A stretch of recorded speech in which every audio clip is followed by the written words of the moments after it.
स्वागत है, आप देख रहे हैं कहानी कुर्सी की। मैं हूं सौरभ, आपके साथ मेहमान हर्षवर्धन त्रिपाठी जी, विजय त्रिवेदी जी, प्रोफेसर संगीत रागी जी और समीर चौगांवकर जी। आइए अब बात करते हैं कुत्तों की। जी हाँ, कुत्तों की बात हो रही है। कहां हमारी पार्लियामेंट में बातें हो रही हैं। ये संसद परिसर में अजीबोगरीब वाकये हो रहे हैं।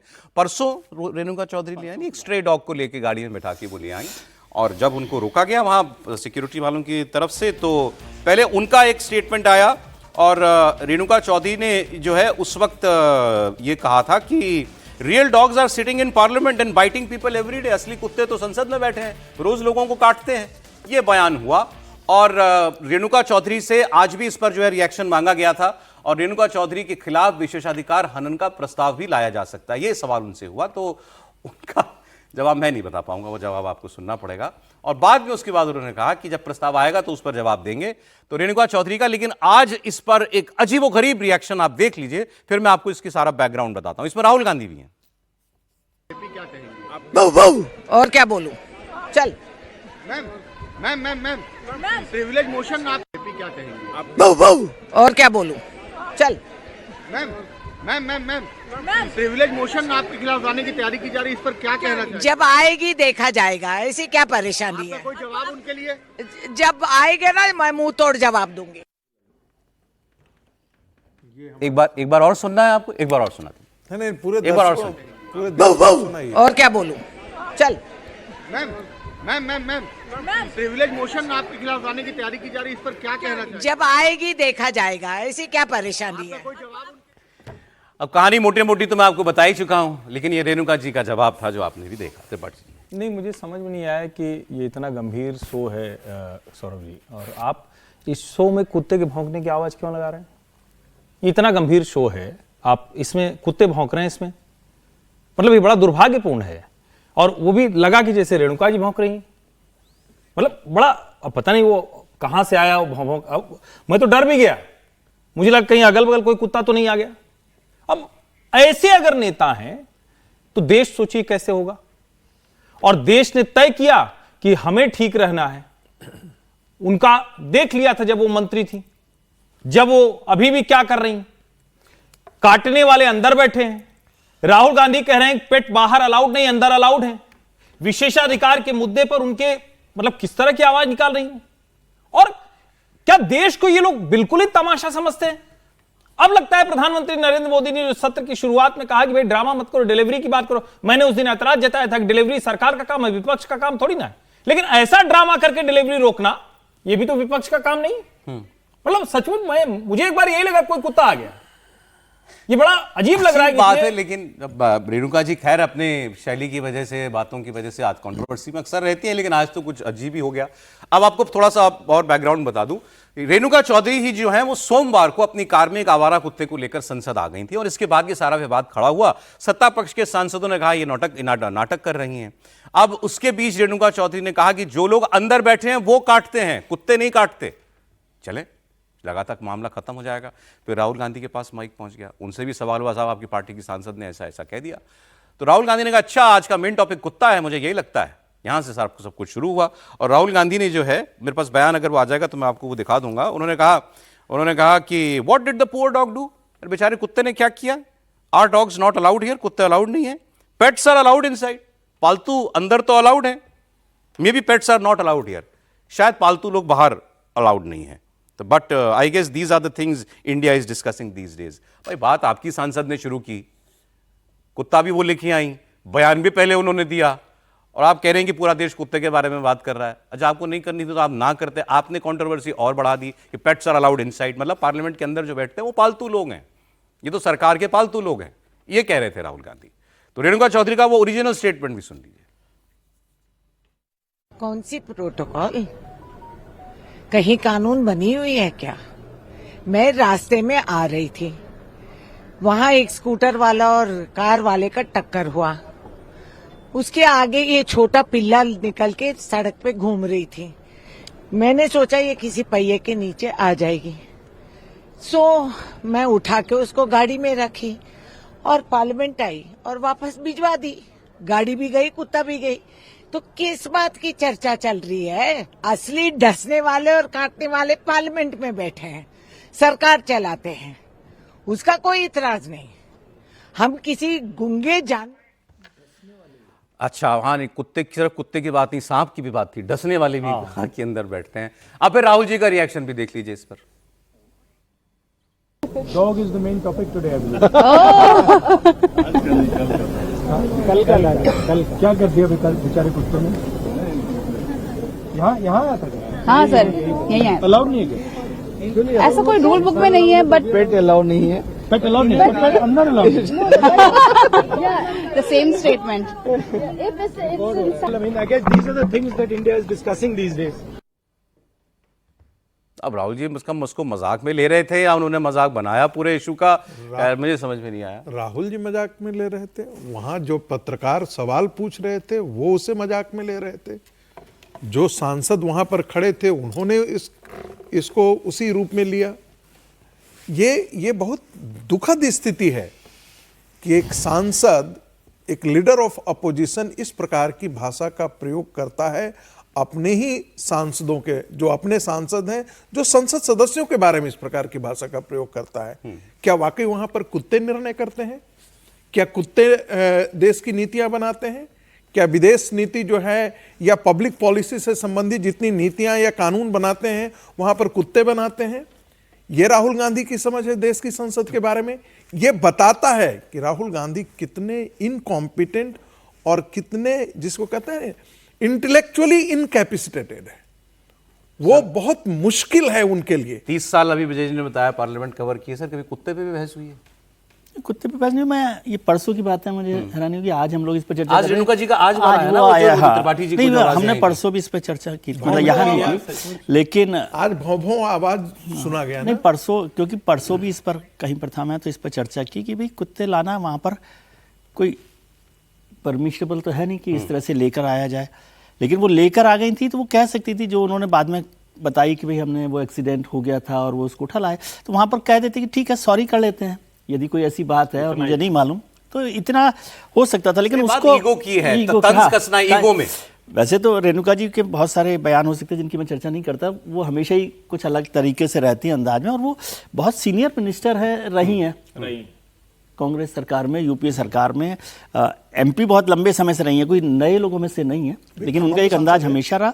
और उससे भी ज़्यादा राहुल जी भी अगर तंज में बात कर रहे हैं तो अलग बात है, लेकिन एक विपक्ष के नेता को पार्लियामेंट्री अपने जो कलीग्स हैं उनके बारे में इस तरह से नहीं बोलना चाहिए। मैं नहीं समझता कि इस तरह की वो इतना सही कहते थे ये नॉन सीरियस इशू है। नहीं, बात तो वो नॉन सीरियसली कर रहे थे, लेकिन उसमें क्या कहेगा अब ये सोच के कहा उन्होंने कि पेट्स आर अलाउड इनसाइड। आप लोगों को ऐसा नहीं लग रहा है कि ये तय करके किया गया है?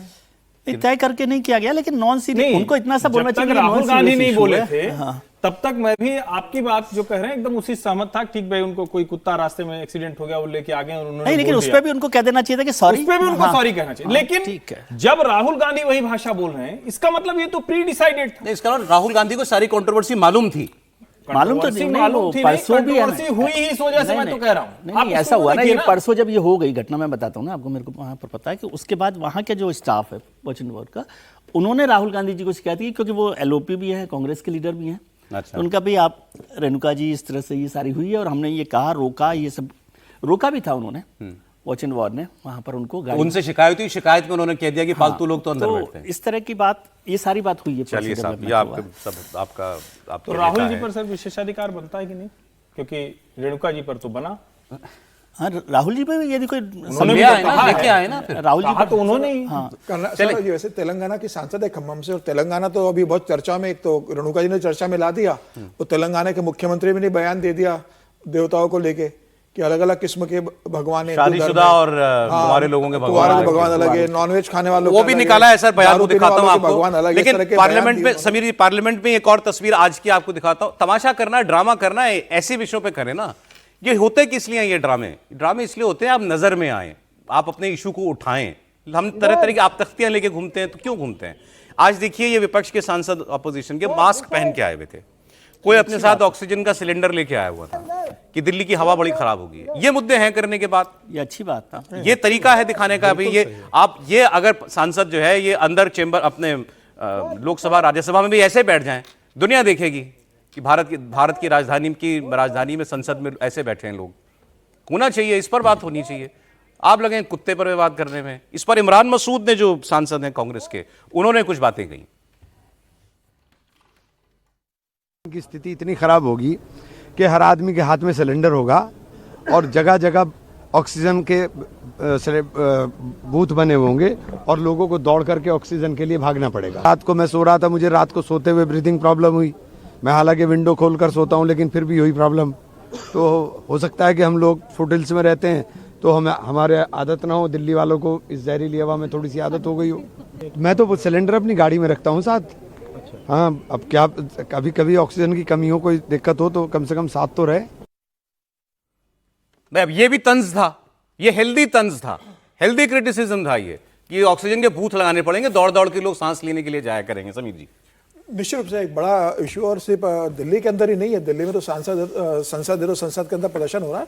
पूरे हिंदुस्तान की हालत है, नोएडा खराब है, पूरा आप हिंदुस्तान में चले जाइए, छोटे छोटे शहर पॉल्यूशन से बहुत ज़्यादा परेशान है। मुझे लग रहा है कि सरकार को इसके ऊपर भी एक दिन का चर्चा सत्र रखना चाहिए कि पॉल्यूशन को लेकर सरकार क्या कर रही है, क्या योजना बना रही है जिससे दिल्ली के लोग और पूरे हिंदुस्तान के अंदर पॉल्यूशन कम हो सके। सिर्फ दिल्ली की समस्या नहीं, पूरे भारत की, और दिल्ली तो दुनिया के सबसे प्रदूषित शहरों में शामिल नंबर 1 पर जाकर बैठ गया था। तो मुझे लग रहा है एक शर्म की बात है कि भाई, और इसको लेकर सिर्फ विपक्ष नहीं, सत्ता पक्ष विपक्ष सभी लोग यहाँ रहते हैं ना, सारे सीजीआई यहाँ रहता है, राष्ट्रपति यहाँ है, प्रधानमंत्री रहते हैं, सांसद रहते हैं, आम आदमी रहता है, सारा देश की राजधानी और देश के सारे नीति बनाने वाले लोग दिल्ली में बैठे हैं, वो इस समस्या से गुजर रहे हैं। तो मुझे लग रहा है उन्हें पूरे देश को लेकर एक योजना बनानी चाहिए कि भाई पॉल्यूशन को लेकर हम क्या करने जा रहे हैं, क्या योजना बना रहे हैं, कितना का बजट सैंक्शन कराए, कैसे हो सकता है। इसमें विपक्ष भी हर साल सुप्रीम कोर्ट पे सुनवाई होगी, हर साल यही तमाशा, और हर 10 साल से सुप्रीम कोर्ट ये भी कहता है कि हमारे पास जादू की छड़ी नहीं है, हम इसे 2 दिन में स्वच्छ नहीं कर सकते। मुझे लग रहा है कि इसको लेकर अब सभी को साथ में आना पड़ेगा। सुप्रीम कोर्ट भी इसमें, अब सुप्रीम कोर्ट ने कहा है कि महीने में 2 बार हम इस पर सुनवाई करने वाले हैं। सुप्रीम कोर्ट की सुनवाई से क्या होगा? सुप्रीम कोर्ट तो केंद्र को नोटिस दे देगा, पर्यावरण मंत्रालय को नहीं होना सर, ये दिसंबर तक कुछ की, नहीं होगा। ये प्रॉब्लम दिसंबर तक की होती है, सब जानते हैं। नवंबर दिसंबर की प्रॉब्लम होती है, 2 महीने बीत जाते हैं, फिर चलो अगले नवंबर में बात होगी। पराली जला दी, पराली के कारण ये हो रहा है। मुझे लगता है कि ये थोड़ा सा गंभीर मसला है। ये नवंबर दिसंबर की समस्या नहीं है, ये अक्टूबर के आखिर से शुरू होती है, फरवरी तक जाती है। और अभी तो स्थितियां ये हैं कि बीच बीच में 200-300 कब जाता है, जहां 50 के ऊपर जाना खतरनाक होने की स्थिति में होना शुरू होता है। हमने पैमाने बदल दिए हैं, 0 से 100 मौज कर रहे हैं, जबकि 10-15 या 20-50 होना चाहिए AQI। फिर हम कहते हैं 100 से 200, कहते हैं अरे तो कोई बात ही नहीं है, तो ठीक है, कभी किसी दिन बारिश हो जाएगी। 200 से 300 हम कहते हैं अरे अभी तो सब कुछ अच्छा चल रहा है, अभी तो वॉक भी कर सकते हैं, बढ़िया एक्सरसाइज भी हो सकती है। 300 से 400 पर हम कहते हैं कि अच्छा थोड़ा खतरा आ गया है, तो वो क्या है, ग्रेप 1 2 3 4 कुछ निकाल लिया है, उसमें से कुछ लगा दो, गाड़ियां बैन कर दो। और जब 400 के ऊपर जाता है तो हम कहते हैं रीडिंग लेना बंद कर दो, क्या तमाशा कर दिया है। तिल तिल कर लोग मर रहे हैं। और मैं निजी तौर पर कह रहा हूं, मुझे इस सीजन में लगातार यह एहसास हो रहा है, जब मैं बाहर जाता हूं कहीं और वहां से लौट कर आता हूं, तो मुझे लगता है कि कुछ तो दिक्कत है। वो कोई ऐसी दिक्कत दिख नहीं रही, कोई समस्या नहीं नजर आ रही, लेकिन सचमुच दिल्ली के लोग तिल तिल कर मार रहे हैं। 2 लाख सिर्फ दिल्ली में जो इसी तरह की हवा की वजह से जिनको बीमारी हुई। मास्क लेके चलते हैं, सब मास्क लेके चलने लायक हालत है दिल्ली की। लेकिन सर, जो सरकार इस पोल्यूशन को लेकर आई है, पिछली वाली सरकार थी आम आदमी पार्टी की, उसने 10 साल में कुछ नहीं किया, है ना। उसको लेकर बीजेपी ने इशू बनाया। अब तो बीजेपी की सरकार को बहुत टाइम हो गया, तो ये कहना कि नहीं सबकी जिम्मेदारी है, जब सरकार बीजेपी की हो तो सबकी जिम्मेदारी क्यों है? नहीं सर, सरकार की जिम्मेदारी है, ये राज्य और केंद्र सरकार दोनों की जिम्मेदारी है, दोनों की बीजेपी कांग्रेस नहीं है, ये पूरे उत्तर भारत की प्रॉब्लम है। बीजेपी की सरकार होती है, बीजेपी की सरकार क्यों नहीं बोलते? बोल रहे हैं बीजेपी की सरकार, सर केंद्र में बीजेपी की सरकार है। सिर्फ बीजेपी की जिम्मेदारी, दोनों नहीं, देश के सर्वाधिक राज्यों में भाजपा की सरकार, दिल्ली, उत्तर प्रदेश, मध्य प्रदेश, हरियाणा, राजस्थान, केंद्र सरकार, और उसके बाद भी आप कहेंगे कि एक और पराली का परसेंटेज 27% रह गया। ये भी आंकड़ा समझ। मोदी सरकार को इसमें कोई क्लीन चिट नहीं दे रहा सर। सवाल ये कह रहा हूं कि सरकार कोई टाइमलाइन तो लेकर आए, करे ना, या तो कोर्ट तय करे। पर्यावरण मंत्री इस पर कोई बात नहीं करते, सरकार की तरफ से कुछ नहीं आता। बीच में एक दिन सुनाई दिया था कि पीएम ने कोई मीटिंग ली है सारे लोग, पता नहीं, मतलब इस पे या तो ये कह दिया गया ठीक अगले 10 साल ऐसे ही झेलते रहिए आप, और उसके बाद जिस दिन ठीक हो जाएगा तो ठीक हो जाएगा। 10 साल में भी सर अपने आप थोड़ी ठीक हो जाएगा, ठीक करना पड़ेगा। और महत्वपूर्ण बात है सर, जिस बात पर हम बीजेपी की बार बार तारीफ करते हैं कि बीजेपी हमेशा इलेक्शन मशीन की तरह से काम करती है, तो ये सारे मंत्री तो वहीं लगे रहते हैं इलेक्शन में। पर्यावरण मंत्री से पूछिए कौन सा बयान उन्होंने दिया है पिछले 1 साल में, आपको याद है पर्यावरण मंत्री का नाम? तो फिर किस पर बात करेंगे? ये कौन सी तारीफ की बात है? एक मंत्री जो है अब बंगाल के चुनाव में रहेंगे, जब बंगाल के चुनाव खत्म होंगे तो किसी दिन फुर्सत होगी, या हो सकता है उन्हें किसी दिन और प्रभारी बना दिया जाए। ये राष्ट्रीय शर्म की बात है। देखिए राजधानी की ये हालत है, और आप राजधानी क्यों पूरा लगभग उत्तर पार्लियामेंट को शांत कर लेंगे जी। जो विदेशी आएगा उसको यहाँ का AQI नहीं पता होगा। सर बहुत खबरें, आगे चलता हूं, अगली खबर दिखाता हूं आपको। ममता बनर्जी, SIR की बात कर रहा हूं आपसे। अब ममता बनर्जी आज मालदा और मुर्शिदाबाद में होंगी, थोड़ी देर में वो मालदा पहुंचेंगी। SIR के विरोध में वो एक रैली करेंगी और शाम को वो मुर्शिदाबाद जाएंगी। मुर्शिदाबाद में ममता बनर्जी के करीबी नेताओं के साथ उनकी मीटिंग होगी और उनकी मीटिंग में उन्हीं के एक बागी विधायक हैं हुमायूं कबीर, जिन्होंने बाबरी मस्जिद बनाने का ऐलान किया है। 6 दिसंबर को कहा है मैं बाबरी विध्वंस के दिन उसकी नींव रखूंगा, तो इस मीटिंग में वो भी हो सकते हैं शामिल। सवाल ये, क्या मीटिंग में ममता और हुमायूं कबीर के बीच इस पर बात होगी? ममता जी इनको डांट लगाएंगी कि तुम क्या कर रहे हो तमाशा? बहरहाल वो आज रात मुर्शिदाबाद में होंगी। आपको मैं SIR के खिलाफ कल भी एक रैली वो करने जा रही हैं। उनके आपको कुछ करीबी डेटा मैं देता हूं। शाम को हुमायूं कबीर के साथ जो ये मीटिंग होगी, जिन्होंने बाबरी मस्जिद का ऐलान किया है, अब देखिए कि इसमें वो जो है और उनको क्या कहते हैं। लेकिन SIR का जो डेटा आया था वो बड़ा अजीबोगरीब एक चीज आई है। इस बार बीजेपी ने शिकायत की है चुनाव आयोग से। शिकायत यह की है कि 26 से 28 नवंबर के बीच जितनी एंट्रियां SIR की फॉर्म भर के वापस मिली हैं चुनाव आयोग को, उन सब की जांच की जाए। कितनी एंट्रियां होंगी आप जरा अंदाजा लगाइए। ये एंट्रियां हैं 1.25 करोड़, 1,25,00,000 से ज्यादा फॉर्म जो इन 3 दिनों में भर के वापस दिए गए हैं। बीजेपी कह रही है इन सब की जांच कीजिए। जांच किस लिए कीजिए? उन्होंने कहा इसमें बोगस एंट्रियां हुई हैं। चुनाव आयोग यहां आकर, बीजेपी के प्रदेश अध्यक्ष ने कहा था कि ज्ञानेश कुमार जी मुख्य चुनाव आयोग, वो दिल्ली में बैठ के ज्ञान ना दें, यहां आके देखें SIR के नाम पे क्या धांधली हो रही है। शिकायत क्या है उनकी शिकायत यह है कि हजारों बूथ ऐसे हैं, हजारों बूथ जो हैं वो ऐसे हैं जिनके अंदर चुनाव आयोग को कोई अनट्रेसेबल आदमी नहीं मिला, कोई मृत आदमी नहीं मिला, कोई डुप्लीकेट फॉर्म नहीं मिला। ऐसा उन्होंने कहा, ऐसा हो कैसे सकता है कि हजारों बूथ ऐसे हैं जहां आपको कोई एनोमली नहीं मिल रही, पलायन भी नहीं मिला, तो ये कैसे पलायन कर गए हैं पश्चिम वो भी बंगाल नहीं मिला। में इलेक्शन कमीशन स्वायत्त संस्था नहीं है? नहीं विजय जी, और इसके अलावा अब एक तरफ तस्वीर यह है कि गांव के गांव और टोले के टोले खाली हो रहे हैं क्योंकि घुसपैठिए वहां से चले गए हैं। तो जब बस्तियां खाली हो रही हों, यह बात चुनाव आयोग के फॉर्म में क्यों नहीं जाहिर होगी? ये अलग अलग चीजें जो है, विरोधाभासी बातें। ये देखिए, आपको मैं जरा हमारे रिपोर्टर ओंकार सरकार की एक रिपोर्ट दिखाता हूं। हम लोग इस वक्त है नॉर्थ 24 परगना के मध्यमग्राम नगर पालिका के 3 नंबर वार्ड पर, और इसी जगह पर काफी ये बस्ती रातों रात खाली हो चुका है। यहाँ पर काफी सारे छोटे छोटे झुग्गियां थे और ये झुग्गियां सब इस वक्त खाली पड़ा हुआ है। जैसे कि यहाँ का लोकल्स का कहना है कि काफी दिनों से यहाँ पर इलीगल तरीके से कई सारे बांग्लादेशी परिवार यहाँ पर रुके हुए थे। जब से SIR शुरू हुआ है तब से ये लोग रातों रात गायब हो गए हैं। जैसे कि ये झुग्गियां जितने भी है, सारे के सारे झुग्गियां यहाँ पर खाली हो चुका है और यहाँ पर एक भी लोग नहीं है। तकरीबन 100 से 150 परिवार यहाँ पर रहते थे और ये लगभग सब कोई कचरा उठाने का जो काम है वो कचरा उठाने का काम। तो आप ये देख रहे हैं, ये झुग्गी बस्तियां पूरी खाली हो गई हैं, लेकिन बीजेपी कह रही है कि चुनाव आयोग के BLO को वहां कोई गड़बड़ी नहीं मिली है, उनको सारे वोटर मिल गए, जितने नाम लिस्ट में थे सारे के सारे उनको इंटैक्ट मिल गए। देखिए ऐसा कभी होता नहीं, कहीं हुआ नहीं है कि मतलब इतने दिनों के बाद आपको कोई उसमें मृत नहीं पाया गया, कोई वहाँ से पलायन करके दूसरी जगह नहीं गया, किसी ने अपना आवास नहीं बदला हो। तो इसका मतलब ये है कि कहीं ना कहीं फर्जीवाड़ा हुआ है फॉर्म भरने में और BLO को रिपोर्ट करने में। कहीं ना कहीं वहाँ के BLO जो हैं वो सरकार के दबाव में काम कर रहे हैं, कि मतलब जो राज्य सरकार है उसके दबाव में वो काम कर रहे हैं। यही कारण है कि इतने स्विफ्टली, इतने तरीके से, और ये सारा का सारा फॉर्म जो है वो एप्लीकेशन लौट भी जाए, पूरा भरा हुआ भी आ जाए, सारे उसमें कहीं पर कोई गतिरोध नहीं दिखाई दे, तो बड़ा ये थोड़ा सा चौंकाने वाली है। और मुझे लगता है कि एक बार इसको चुनाव आयोग को इसको गंभीरता से लेनी चाहिए।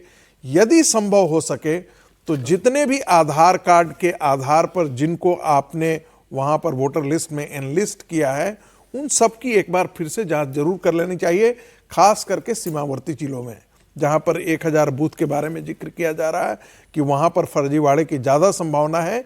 2000 बूथ ऐसे हैं, 1000 नहीं, 2000 के आसपास ऐसे बूथ हैं वहां पर मैं बता रहा हूं, फर्जीवाड़ा की 2208 बूथ ऐसे हैं जहां बीएलओ ने 0 डेड, 0 डुप्लीकेट, 0 शिफ्टेड वोटर बताए।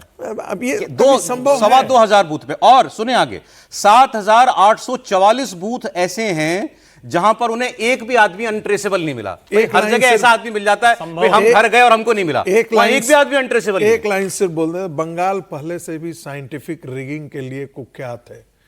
बोलपुर से जहां से लड़ते थे सोमनाथ चटर्जी जी, वहां पर 99.9% भी वोटिंग हुआ करती थी।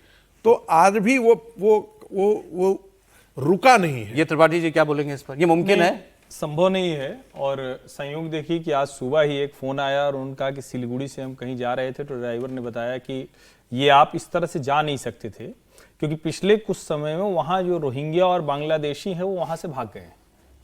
एक तरफ तो ये खबरें आ रही हैं, अभी प्रतिदिन हम लोग इंडिया टीवी पर भी देख रहे हैं, प्रतिदिन जो रिपोर्ट आ रही है सीमावर्ती इलाकों में लोग खड़े हैं, भाग रहे हैं, जा रहे हैं। और बीएलओ जब कहता है कि 2208, अरे ये तो बहुत बड़ा नंबर है, मतलब ये असंभव है। और मुझे लगता है कि जब एसआईआर हो रहा है और ऐसा कोई आंकड़ा आए तो उस पर सेंट्रल ऑब्जर्वर की टीम बनाकर ऐसी जगहों की जांच कराई जानी चाहिए, वरना एसआईआर के बाद भी उसका जो परिणाम होना है वो शून्य आएगा और जिस तरह की धांधली होनी है, जिस तरह की गड़बड़ी होनी है वो की जाए। अभी इस पर जवाब आया नहीं है लेकिन इसमें इलेक्शन एक लाइन कमीशन मैं का। जोड़ दूं सर। हाँ सर। एक तो मैं ये समझना चाहता हूँ कि क्या पश्चिम बंगाल में इलेक्शन कमीशन स्वायत्त संस्था नहीं है, ऑटोनोमस बॉडी नहीं है? पहली बात। दूसरी बात, क्या इलेक्शन कमीशन ने एफिडेविट मांगा है भारतीय जनता पार्टी के नेताओं से कि जो आप कह रहे हैं इसका एफिडेविट देकर बताइए कि भाई ये सही बात है कि नहीं है? ठीक है, ये दोनों बात। तीसरी बात, यदि पश्चिम बंगाल की सरकार ऐसे करे, क्योंकि इसमें तो दिख रहा है कि गड़बड़ी है, इसमें मोटे तौर पर दिख रहा है, यदि पश्चिम बंगाल की सरकार ऐसा कर सकती है तो बिहार की सरकार, उत्तर प्रदेश की सरकार, राजस्थान की सरकार क्यों नहीं कर सकती गड़बड़ी? कर सकती है। वहां की शिकायत वहां का अपोजिशन करे, वो आंख खोल के वो तो रखे। फिर एफिडेविट मांगते ना। तो इनसे भी मांगे, आप कह रहे हैं इनसे मांगे। नहीं, थोड़ा सा फर्क है। नहीं अगर 2208 या जितना भी नंबर आ रहा है उन स्थानों पर ऐसा है तो ये किसी का आरोप नहीं हो सकता ना। नहीं है तो आरोप ही। आरोप ही मैं तो कह रहा है। हूं, आप इसको समझिए, ये आरोप नहीं हो सकता ना, या तो होगा या नहीं होगा। जब आप कहते हैं कि किसी वोटर लिस्ट वो तो में कहीं गड़बड़ भी हो गई होगा, तो आरोप होगा। कहीं भी होगा, ये तो नहीं, कहीं पर भी सही साबित हो इसीलिए कह सकता है रहा ना। कि अगर चुनाव मुझे बताइए, मैंने क्या क्यों कहा कि पश्चिम चुनाव बंगाल आयोग में नहीं आप- करना? मैं इसका अच्छा मैं क्लियर कर देता हूं। ये हुआ इसलिए है, इनको ये सवाल पूछा जाएगा बीजेपी को कैसे पता। तो ये जो एक हफ्ता एसआईआर की डेडलाइन एक्सटेंड की है चुनाव आयोग ने, उसका जो रीजन दिया था वो रीजन ये था कि हर बूथ पर यही मृत, डुप्लीकेट, फर्जी वोटर का डेटा हम साथ साथ चुनाव की पॉलिटिकल पार्टीज के साथ शेयर कर रहे हैं, उसके लिए हमको एक हफ्ता एक्स्ट्रा चाहिए। तो मैं ये कह रहा हूं, मान रहा हूं कि उसी में पता लगा होगा बीजेपी को कि भाई इन्होंने इतने बूथ पे तो कुछ गड़बड़ पाया ही नहीं, तो ये कैसे मैं मुमकिन कह रहा हूं कि सब जगह जांच होनी चाहिए, इसकी भी जांच होनी चाहिए। इस मामले में कोई ये नहीं है कि जांच नहीं होनी चाहिए। नहीं, निश्चित रूप से मुझे लगता है कि चुनाव को इसकी एक बार फिर जांच करना चाहिए। अगर भारतीय जनता पार्टी के अगर प्रदेश अध्यक्ष इस बात का जिक्र रहे हैं, भारतीय जनता पार्टी के जो तमाम जमीन स्तर पर काम कर रहे हैं वो लोग इस बात का जिक्र कर रहे हैं कि भाई जो बीएलए है वो तृणमूल कांग्रेस के जो स्थानीय जो नेता है उनके दबाव में, सरकार के दबाव में, और हर जगह वहां पर इतना बीएलए जो है तृणमूल कांग्रेस उसका बहुत ज्यादा बीएलओ पर दबाव है। और ये कहा जा रहा है कि बीएलए के साथ जो अभिषेक बनर्जी ने कहा था कि बीएलओ को एक मिनट भी अकेला नहीं छोड़ना है, हमेशा हमारा बीएलओ के साथ रहेगा। तो इतने दबाव में अगर उनके साथ वो है तो क्या उस तरीके से वो मैनिपुलेशन कर रहा है दबाव के अंदर, चुनाव इस बात की जांच करे। लेकिन इसका एक दूसरा पहलू भी निकल कर आ रहा है कि घुसपैठिए जो हमीरपुर बॉर्डर है 24 परगना, वो बॉर्डर खोल दी गई है। एक मतलब ऊपर हिंदुस्तान के जितने घुसपैठिए वो इस समय बांग्लादेश में हमीरपुर बॉर्डर पे जा रहे हैं और वहां डायरेक्ट बिना रोक टोक के, बिना एंट्री के आप बांग्लादेश जा रहे हो। यहाँ से भारत सरकार जो बीएसएफ है वो आपको कुछ पूछ नहीं रही है, वहाँ बांग्लादेश की बॉर्डर पुलिस कुछ नहीं पूछ रही है।